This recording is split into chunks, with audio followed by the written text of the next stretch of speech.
Right. Hello, everyone. We're going to get started in just a second. Wait for people to join.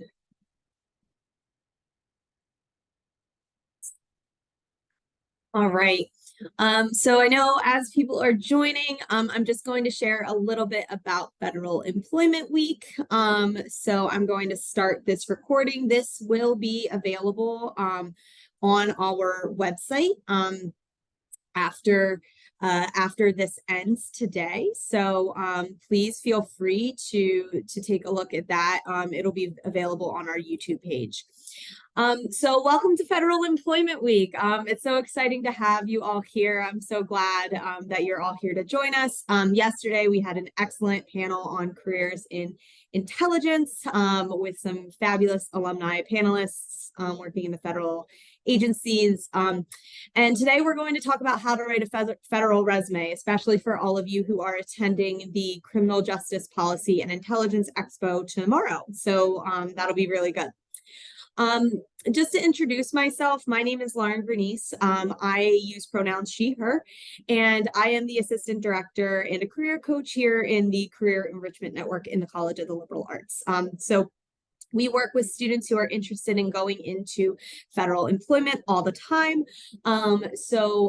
We are more than happy to be your in-house experts on the federal resume. So to begin, just as an overview, we are going to talk about the federal hiring process and just a little bit about what that looks like, as well as go over the very basics of USA jobs. And then I'm going to break down all of the different components to what a federal resume looks like and how it differs from your traditional one-page resume if you were going into a private sector. And then I have a couple of resources for you at the end. I encourage you all to put whatever questions that you have in the chat or in the Q&A. I am here to answer them. I will try to answer them as they come up.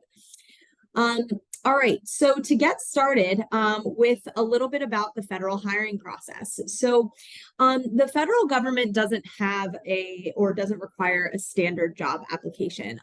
Most of the jobs through the federal government are going to be posted on this website called USA Jobs, which I'm going to pop in the chat right now for everyone. And when you're looking up different jobs on USA Jobs, you can use some filters, which I'll go over in a second. But most of the time, your resume is the job application. There are few agencies that will require maybe a cover letter or extra information for you to submit, but a majority of the time it just is your resume. So that means that your resume is going to be a lot more lengthy than a traditional private sector resume. Within the job opportunity announcements on USA Jobs, so the job postings, hiring agencies are going to list specific qualification requirements. This is really important to pay attention to. So one of the biggest things, no matter if you're applying for a job in the federal government or if you are applying to a job within the private sector, your resume and any application materials should be tailored to that specific position. Especially with federal hiring, we know that a lot or a majority of private sector organizations are using applicant tracking systems or AI to read resumes and cover letters as they come in. While there are definitely a few federal agencies that use AI, a majority of the time they're being read by a human being. So when you're going through and tailoring your application, it's really important to use keywords and list your accomplishments in a way that is directly related or supporting the fact that you could do the job that you are applying for, if that makes sense. If you have questions as you're reading the job application, please reach out to them. Everyone at USA Jobs that I've ever interacted with is super nice. And what the hiring agency will use your resume for is to verify, again, if you are qualified for that job opportunity announcement. So again, just to kind of reiterate the importance of the federal resume before we go into the breakdown of each component. The purpose of a federal resume is to, again, get you that interview, to get you in person so you can advocate for yourself in person about your qualifications and how well they match up to the job description. It's your best marketing tool. It shows you, your federal resume should show specifics of how you can provide immediate results. So it should be very quantifiable and results driven, which we'll go over in a little bit. And it's often the only impression that they might get. Obviously, with the Crim Expo tomorrow, it's a little bit different because you're going to be talking to recruiters who represent these agencies. But a lot of times when you're going to apply online through USA Jobs, like, your resume is your representation of you. So choosing your words really carefully and intentionally to make sure that who you are and what you want people to know about your professional self is coming across the page is really important. So I went through last night and just set up my own USA Jobs account. No, I am not leaving my job. But I set up a USA Jobs account just so I could go through this process and be knowledgeable as I was presenting today.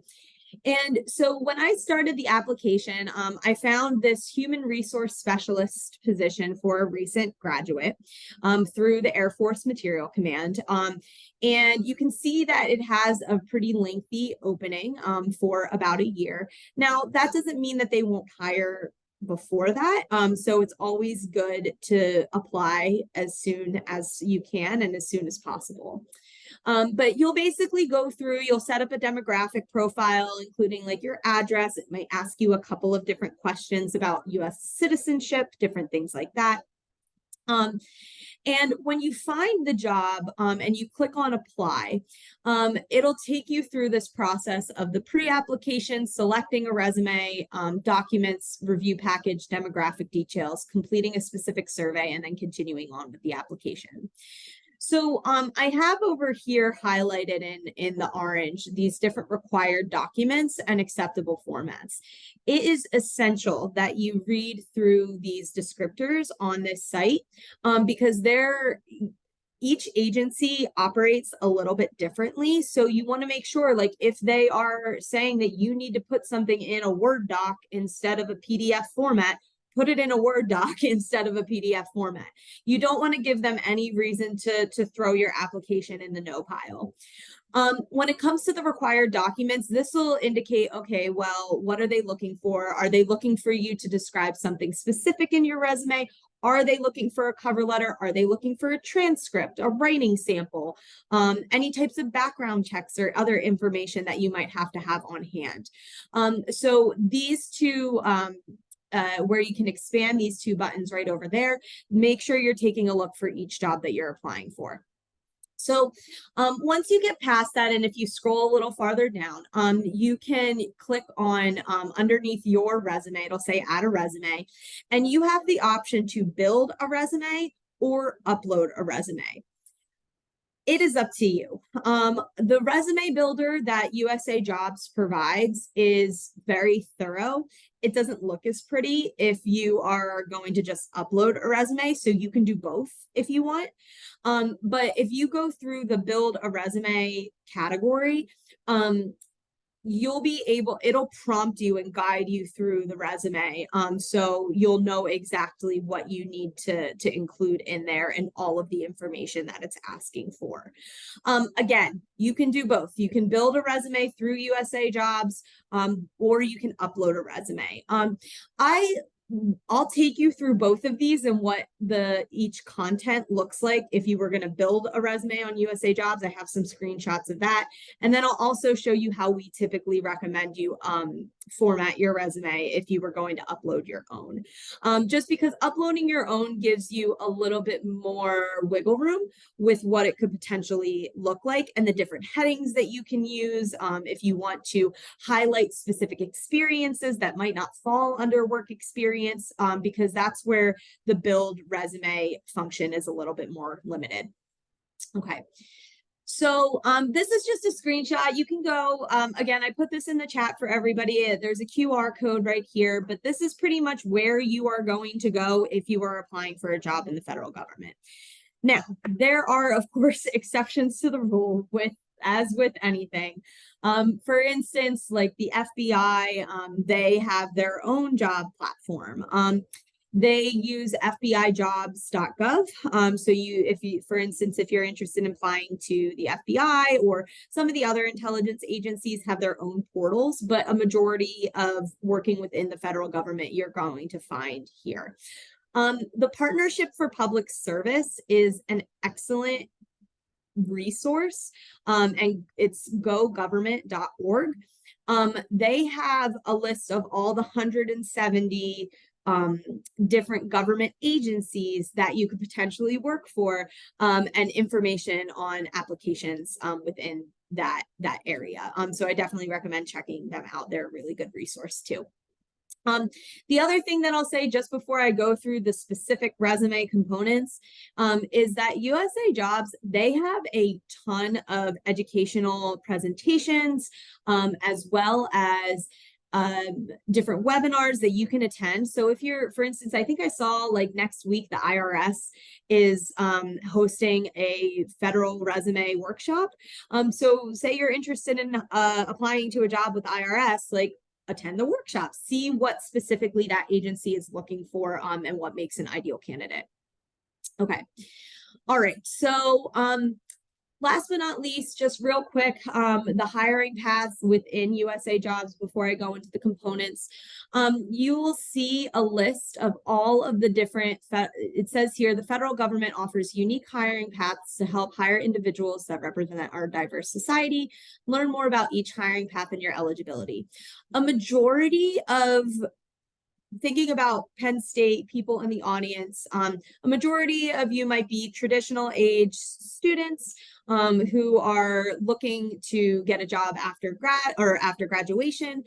You can then click on the students and recent graduates button over here, and that'll show you the different jobs that you would be eligible for. Obviously, there are a lot of other options here too. So if you are a veteran, there are veteran preference positions. So there's definitely something to like going through, clicking on what is open for veterans, military spouses, individuals with disabilities. They have a lot of these different categories. So if you see a category that applies to you, take a look and see what's out there. Okay. So before getting started, you want to make sure that you're reading the entire job announcement, asking yourself, okay, can I do this job? And I feel like even more importantly, do I actually want to do this job before you put in the time and energy and effort to tailoring your application to it. And you want to make sure that you have the minimum required experience. Okay. So let's get into the resume components. So I'm going to walk through each of these methodically, and we're going to start off with contact information, then move to objective, your education section, your experience section, additional sections that you can add if you're uploading your own resume. And then we have job-related trainings, languages, organizations, and references. I just had to shift my computer just to see the rest of the screen there. So those, the last four that I put on there, the job-related trainings, languages, organizations, and references, there are going to be optional spots within the resume builder to do those. And again, I'm going to show you what it looks like in how we typically recommend the resume format to look, as well as what the resume builder looks like on USA Jobs. Okay, so to start, we have the contact information, which is required. So if you are setting up the contact information with your federal resume or a private resume, you're going to want your name nice, big, bold at the top. You can include, you want to make sure you're including your address on there. One address is fine. Your phone number, one phone number is good. And then whatever one you're best reached at, and a professional email address. For those that are graduating this year, this academic year, whether in December or May, just something to note is that your Penn State email will expire 6 months after graduation. So just something to think about as you're starting to make that transition into the world of work. If you don't already have a professional Gmail, for instance, you should, I recommend getting one. Um, the job opportunity announcement will indicate if you need a social security number or information on there.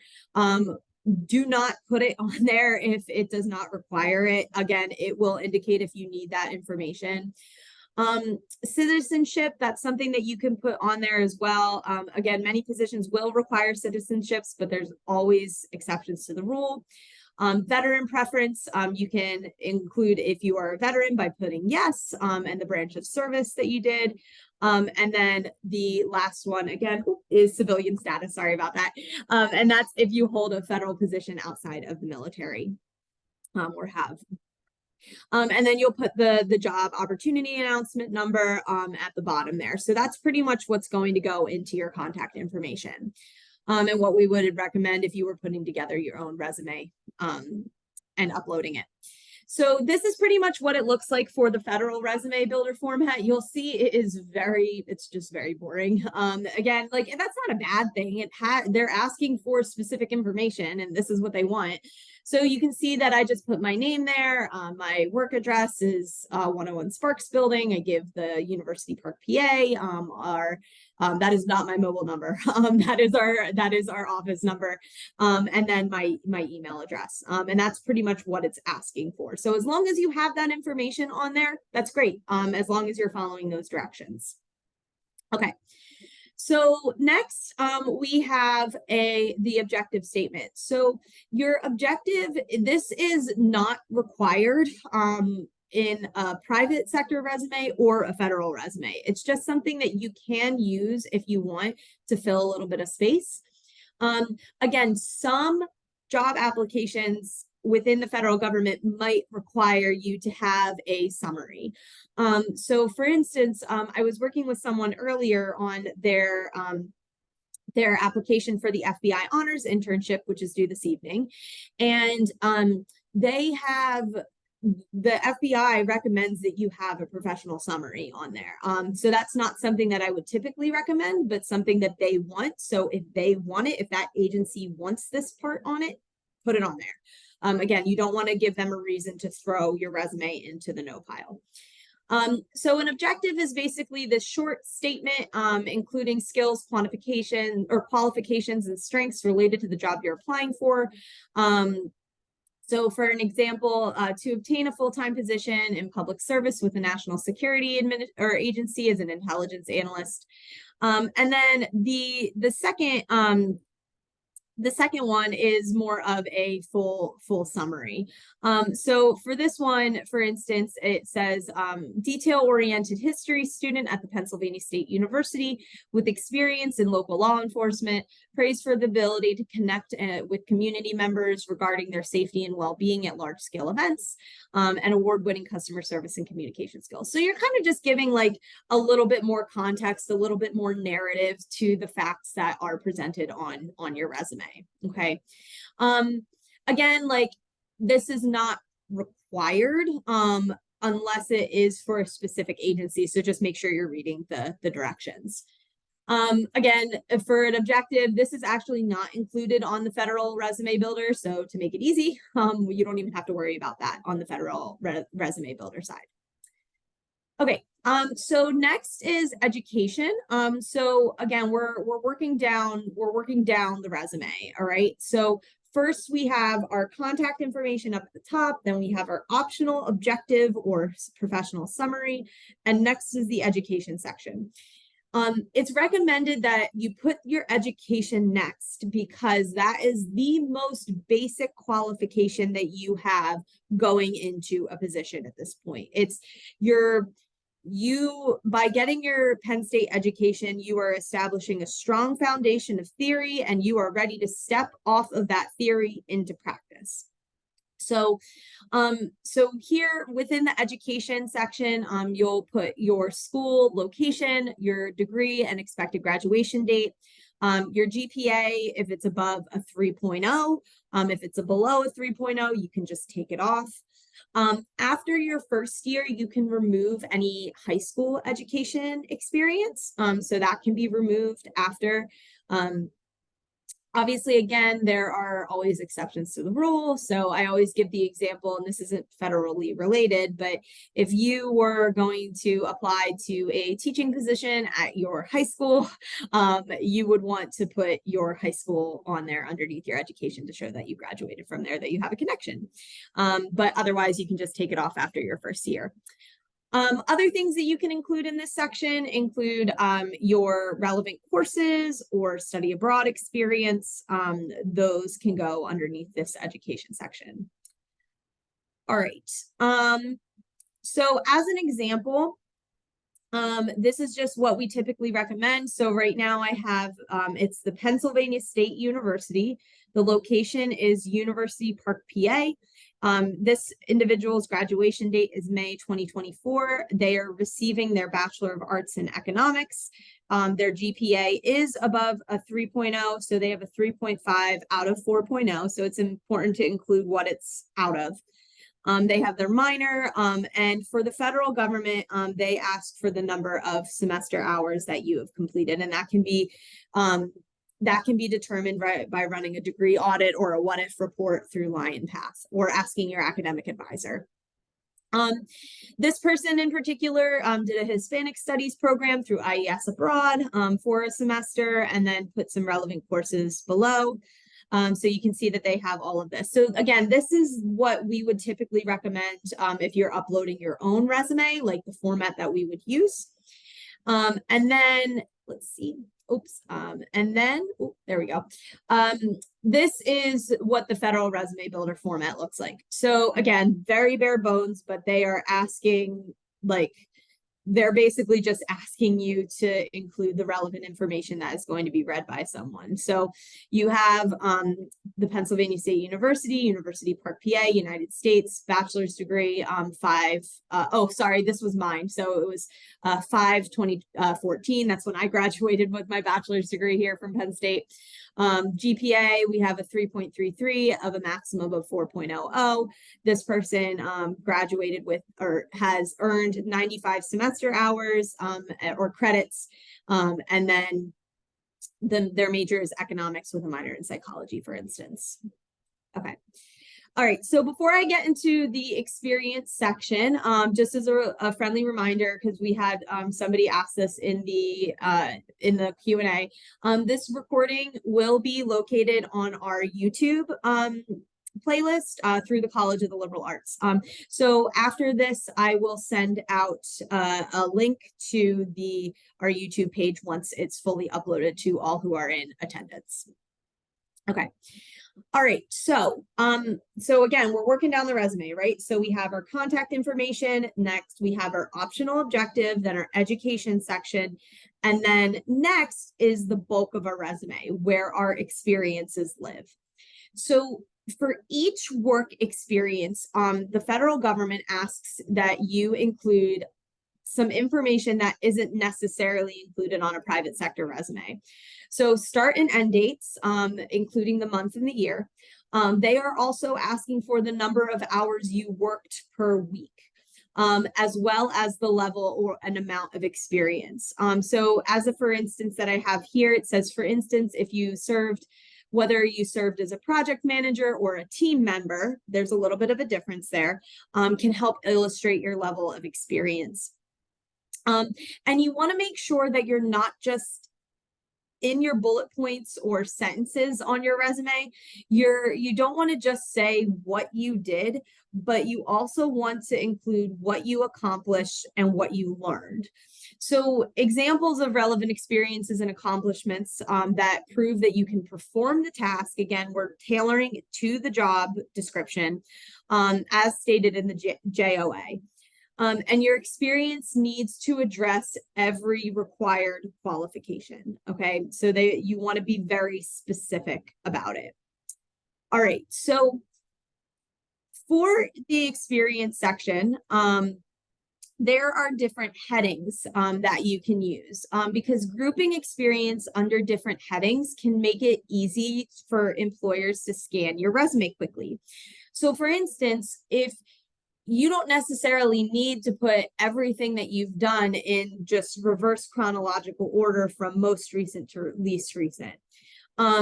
you could, but say you did an internship with, I don't know, a state congressman last summer, and you've recently just started a job at the dining commons. Chronologically, the dining commons would come before your experience working with the congressman. However, because we want to make sure that we're tailoring the job description to, or sorry, tailoring the resume to that job description by putting, say, your congressman internship under a related experience heading or an internship experience, you can then reorganize the headings however you want. And underneath each heading, it can just be reverse chronological order. So that way you would have your education section and then say a related experience section and then a work experience section with the dining commons underneath, if that makes sense. A couple of other section heading examples include professional experience, leadership experience. So like if you're involved in different clubs or organizations, work experience for part-time jobs, related project experience. So if you are doing any types of projects within your classes or independent studies, different things like that, the related project experience can be a really good section to use. And campus involvement. So like if you're just like in a general member of a club or something like that. Okay. So when it comes to the content of the resume, so remember, you're going to typically have the name of the organization that you work for, the dates you worked for them, you're going to have your title, you're going to have the location, how many hours you worked a week, maybe your salary information, and a supervisor, and if you can contact them or not. But underneath all of that, just very basic factual information is the content of your resume. So when it comes to the content of the bullet points or the sentences that you're writing in the description of each experience, you want to make sure that you're choosing your language really carefully. So here, you want to make sure that you're being specific and giving numbers where possible. And you also want to qualify your experiences by giving as many details as possible. Remember, you don't only want to write about what you have done, but also what you accomplished or what you have learned. So as an example, we have before, this is the before section. So maybe this person said they have some military experience, and they say that they were responsible for planning, executing, and coordinating special operations, mountain and desert training, and served as a primary instructor for all new soldiers in training. So while in general, like, yes, like that's pretty good. Like they're using some good action words there: plan, execute, coordinate. It sounds like that they've done a lot with special operations. We can really expand on that and make it sound a lot fuller and a lot more, again, quantifiable and qualifiable, connecting it to the job description. So for instance, as an after, we have developed and executed numerous sensitive and realistic training courses for nearly 1,500 personnel annually. Rated as #1 instructor over 20 peers on the last 3 annual performance reports. So within this space, like again, like you can see in the before section, it's kind of broad, it's kind of doing the job, but really those numbers of, oh my gosh, you develop training courses for 1,500 people annually, that's crazy. Or even so, like bringing it back to more of like maybe a traditional Penn State experience. So say you have you've had to, maybe you're a liberal arts ambassador or one of our peer advisors who works and helps with our accepted student programs.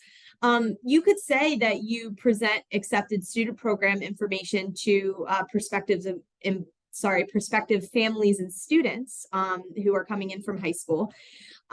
Or you could say that you presented accepted student program information to let's say 200 prospective families and students 4 times during the semester. Those numbers really say like, oh my gosh, you presented to so many people. Like 2 is different than 200, if that makes sense. So next, we have more about the content. So again, remember the language matters. So you want to make sure that you're including a specific amount of experience, the level of experience, providing the accomplishments. So again, not just what you did, but also the why you did it, what you learned, what you accomplished. So asking yourself questions like, okay, who was impacted? What were the cost savings? Did you exceed deadlines? Did you receive awards or recognition? What changed? What improved? And overall, like this helps answer the question of, okay, how well can you do the tasks that you're applying for, and why should we hire you over others? Great. So this is just an example of an experience section. So here we have someone who is the vice president of the Red Cross Club. They work for Penn State Office for Student Activities. This is a volunteer position, obviously student leadership. And they have University Park, PA. Their supervisor, I am not the supervisor of the Red Cross Club, but I just put my contact information here as an example. But you have supervisor Lauren Bernice, club advisor, that would be the title, and then the phone number. You can also include an email, and then in parentheses below, you can say may contact. If you don't want them to contact this person, just put may not contact, just to kind of, make sure that they know if they can or cannot contact that person. Below you have when you were working as the VP for the Red Cross Club, so January 2021 to present, about 10 hours a week. The salary was unpaid. Obviously, it's a volunteer experience, but it's a good experience. And here you have two really solid bullet points. So you have planned, implemented, and organized 25 total blood drives at the university per semester, raising over 1,000 units, and facilitated weekly meetings with up to 30 participants, encouraging participation on club values, building leadership and communication skills. So again, like seeing, okay, what did I learn? What did I accomplish? Not just what I did. All right. Here's another example. So this was actually pulled from the University of Georgia, has a really excellent federal resume career guide that I definitely recommend taking a look at, that I can also attach in my follow-up email to you all.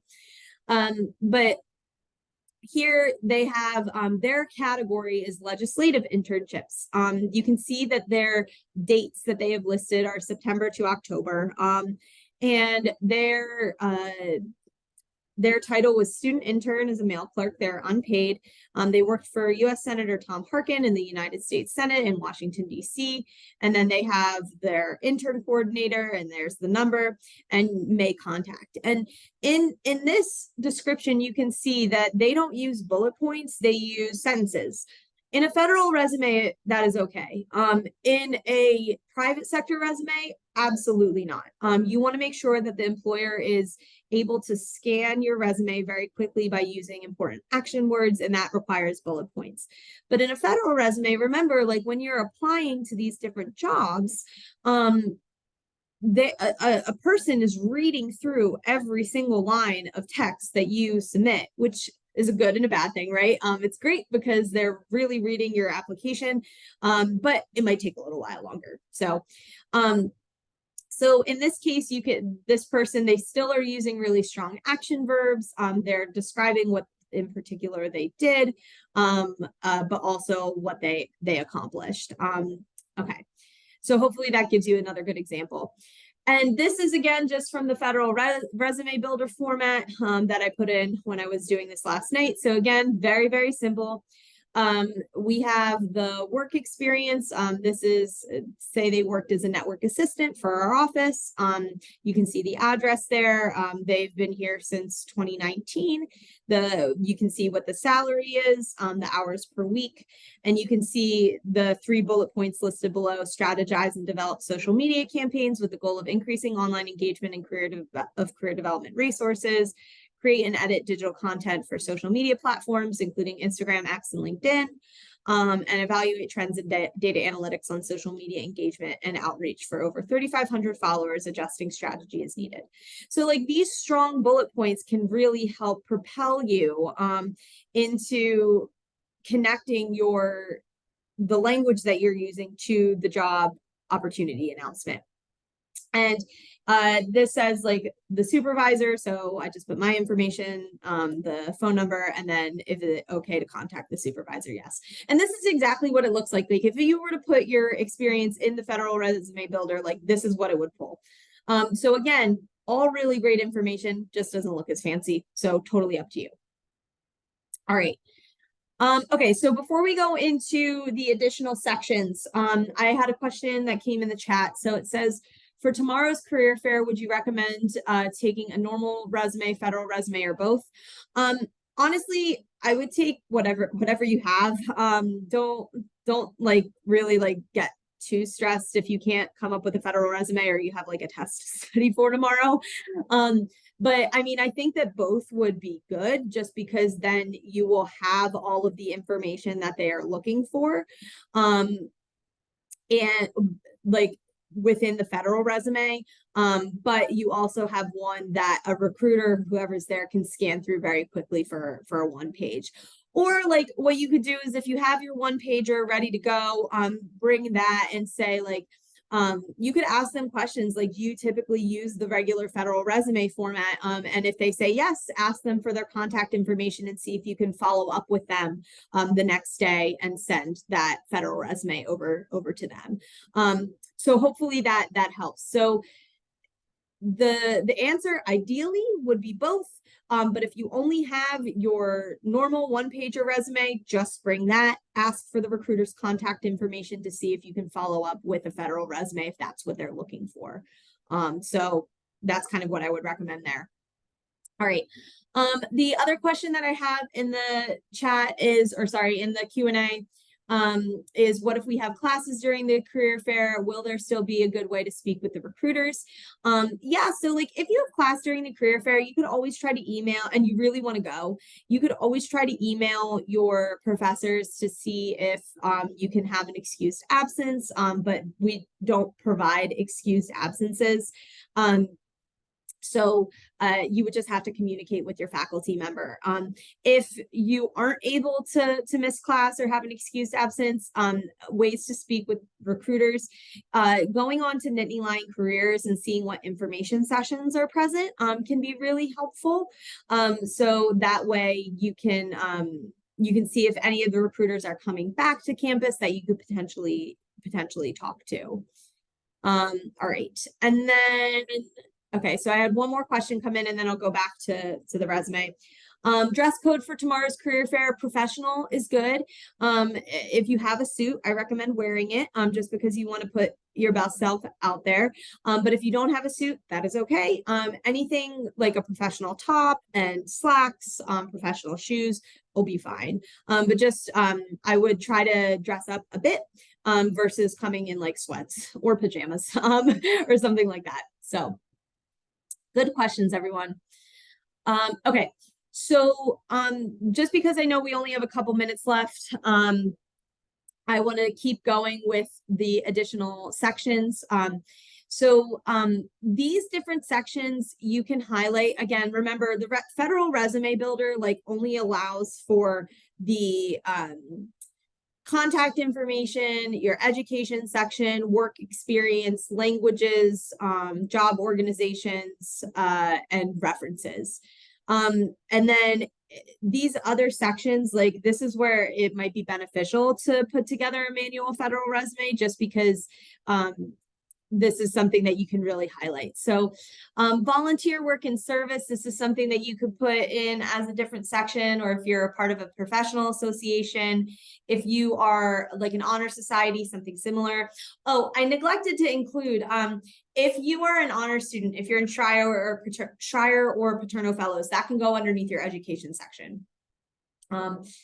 Activities, if you are a general member of a club or if you passively participated in something, that's really good.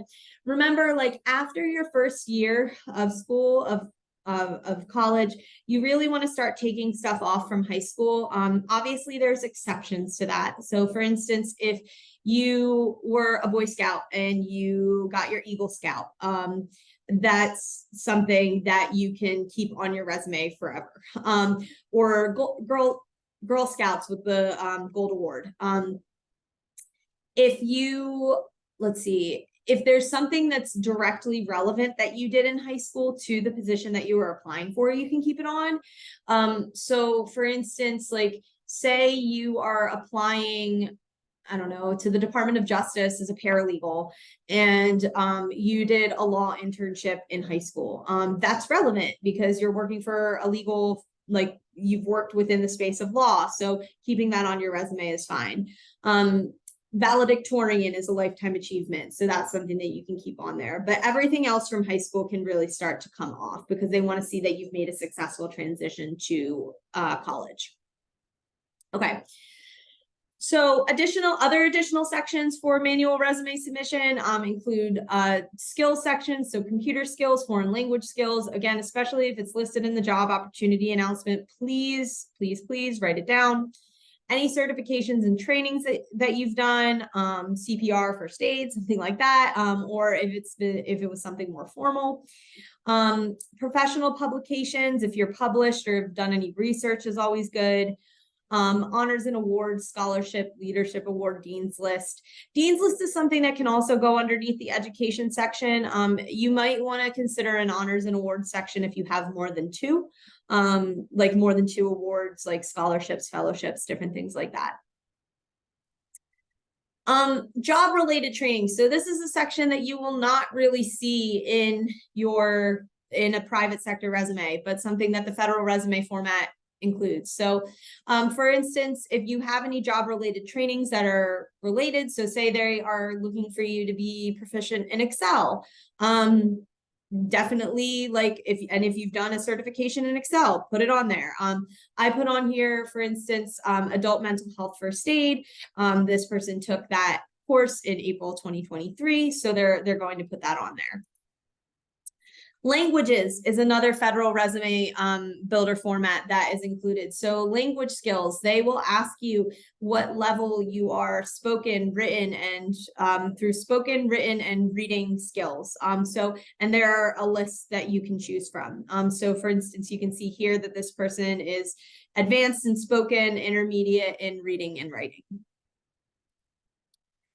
And then finally, we have organization, or sorry, not finally, we have one more after this.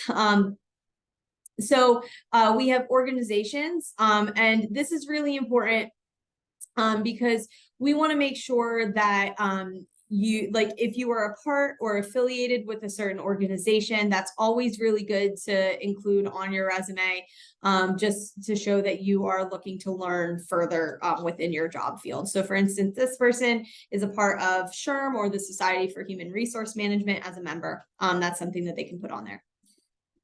Okay, next is references. So this is another optional section on the federal resume format. And also, like, just in general, like if you want to put a references section on any application that you're submitting for the federal government, that's okay. Private sector, absolutely not.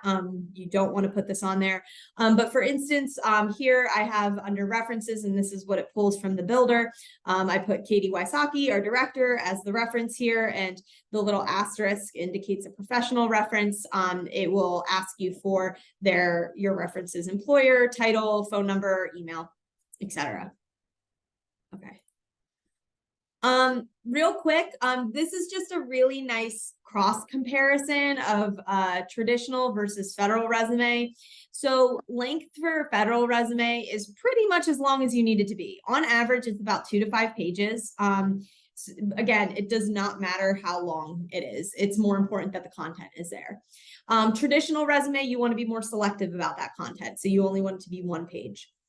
The detail, you're doing very similar things within the federal and traditional. So like within the federal, you're explaining duties and accomplishments to inform your employer of your background, as many bullet points or sentences as you need to accurately and articulately describe your knowledge, skills, and abilities. And again, it's a 2-part answer, not just what you did, but what you accomplished. Whereas the traditional resume, 2 to 5 bullet points, each bullet point should not exceed 2 lines. And you will want to explain what you did in each experience, the purpose of your action, what you learned. Keyword is the same across the board. Make sure to mention keywords in both the traditional and federal resume. And then additional information that's needed for the federal resume, potentially a social security number. Again, this is going to be job opportunity announcement dependent, name of supervisors, contact information, your wage, your salary, your amount of hours worked per week, location, start and end dates. Whereas within a traditional resume, it's pretty much just the title of the employer or the organization that you worked for, the location, your role, the dates, and then absolutely references are not needed in private sector. If they want references, they will ask. Okay. So just some resources to go. These are a couple of links. Again, I'll for everybody who attended today, I'll send the presentation out so you have all of this in PowerPoint form, and you have the links too. Once we get the recording will be up on our YouTube playlist. I'll send that link out to everybody who was here today as well. That should be up by the end of the week. So by the end of the week, I should have all of this information to you all. But just a couple of federal resume guides, the Partnership for Public Service, University of Georgia, I had referenced that a couple times. Where to find positions, USA Jobs, agency websites. One thing in particular, the CIA doesn't use federal resumes. It uses more traditional federal resume format. I talked about the FBI, did not go into the DIA. Career fairs are always good. So we've been in career fair month for a little while now. We have the Criminal Justice Policy and Intelligence Expo tomorrow that I recommend all of you go to. Social media can be really great to find positions, as well as your personal network through the Alumni Mentor Program, which applications for that program are due on Friday, as well as Lion Link. All right. So just as a reminder for the expo tomorrow, and I know I'm a couple minutes over time, so if you have to leave, please know I will send this to you. The expo is tomorrow from 11 a.m. to 3 p.m. in the Hub in Alumni Hall. Highly recommend going. There's like over 60 employers there. And then here are just a bunch of different links for potential opportunities for students, recent grads, and entry-level job seekers. Okay. Very quickly, again, like I highly recommend the Alumni Mentor Program for everybody here. The deadline to apply is September 22nd. We can pair you with an alum who is in your field of interest, so they can help support you in your job search. All right, so that is pretty much what I have for today. I know that there are 2 questions in the chat real quick that I just want to address. So the first one is, how should you overcome not having any professional experience as a senior? What kind of activities, clubs, experiences should you include in the resume? This is a really good question. So different types of experiences that aren't necessarily professional that you can include research. Were you an undergraduate research assistant? Did you do any independent study with a professor? Relevant projects that you've done in class. Part-time jobs, like even if it's working like retail or something similar. You can also do internships. We talked a little bit about study abroad experiences, any student orgs, leadership experiences that you've been involved in can be really helpful as well to put on there. So yeah, so we have research, internships, part-time jobs, study abroad, student orgs, and volunteer work, any volunteer work that you have done. The next question I have is, how do we handle internships that we've just started but want to put on a resume? Do we write about the experiences we anticipate to have? Yeah, so that's a really great question too. If you've just started an experience, you can definitely put it on your resume and just write about what you can explain. If you anticipate having to do specific projects or something like that, you can put expected to or anticipate as like those action words in your bullet points, but just make sure that you can explain it in a resume, or not in a resume, in an interview setting. Next question, is there a recording of the seminar from yesterday anywhere? Yes, it is currently on our YouTube page. Let me pull that for you very quickly. Hang on. I should have had this ready. I apologize to you all.